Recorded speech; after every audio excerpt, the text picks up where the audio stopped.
Das ist noch das Wasser für dich, der grusige Viertelgrabscher.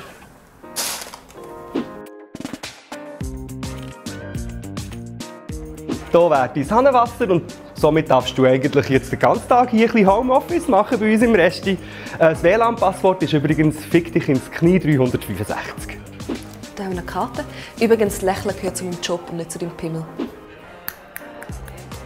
Hast du das gerne? Ja, ich auch nicht. Aber Moment, ihr habt mich gerufen zum Bestellen und jetzt wisst ihr gar noch nicht, was ihr wollt. Jetzt ist lang Gruß aus der Küche. Wow, 15 Rappen Trinkgeld. Merci vielmals. Also, wenn das so weitergeht, dann kann ich 3-4 Jahre auch einmal hierher essen. Ich bin seit 8 Stunden auf der Beine und ich sterbe innerlich, aber ich lache trotzdem, weil ich brauche das Trinkgeld wirklich dringend. Oho, ein Influencer. Das gibt natürlich ein Special Treatment. Madeleine, ein Influencer. 5 verschiedene Kreditkarten und 3 zahlen noch bar. Und nicht noch einer kann in Euro zahlen und der Wein separat. Sie hätten gerne ein Laktose- und reisfreies Risotto. Du schnell als würde ich zum Koch gehen und fragen, ob das möglich ist. Komm, wir gehen wieder. Nein, es ist leider nicht möglich, Entschuldigung.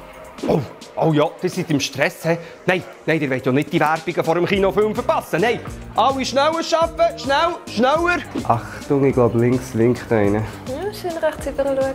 Ignorieren und Ich sehe ihn lächeln. nicht. Nein. Eine Reservation, ja. Für die 10 Minuten, 50 Personen. Klar, das mache ich. Das schreibe ich hier gerade auf meine unsichtbare Schreibmaschine.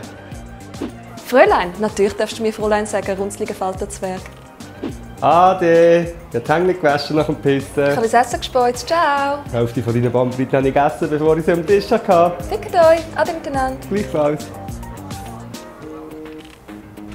Gleichfalls.